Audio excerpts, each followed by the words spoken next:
This here's the June sucker, of Utah Lake's 13 original native fish species. He's the last man standing. He's been called puny, trash fish, ugly. But the reality is he's a tough son of a fish. And like most Utahns, he's made it through mostly by grit.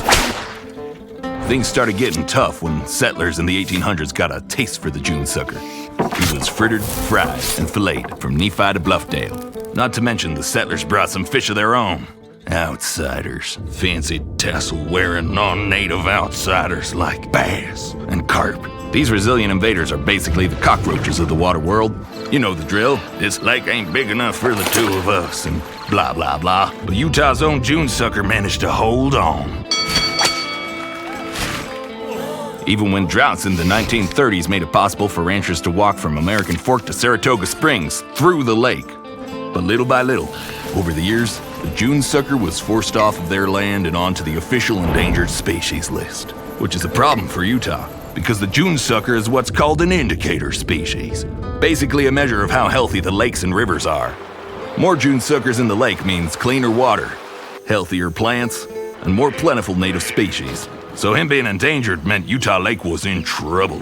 Fortunately, June sucker had a few friends in their corner. A coalition of 9 organizations, including the Central Utah Water Conservancy District, the Utah Department of Natural Resources, the Department of the Interior, the U.S. Fish and Wildlife Service, and a heap of other folks looking out for Utah, started putting in work for the June sucker.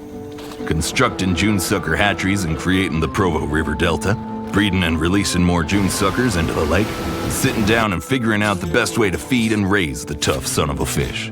So this new generation of June sucker is tougher and hardier than any before. And June sucker, well, he started winning back ground. We're talking 10-fold population growth. And finally, in 2021, June sucker was officially downlisted from endangered to threatened, a feat only accomplished by 3 other fish before it, ever.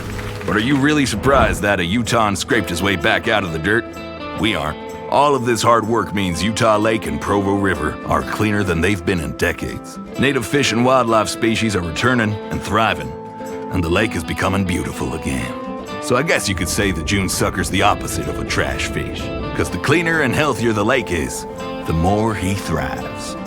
Join us in putting June sucker back on top and continuing to clean up Utah Lake and the rivers around it for a healthier, cleaner Utah.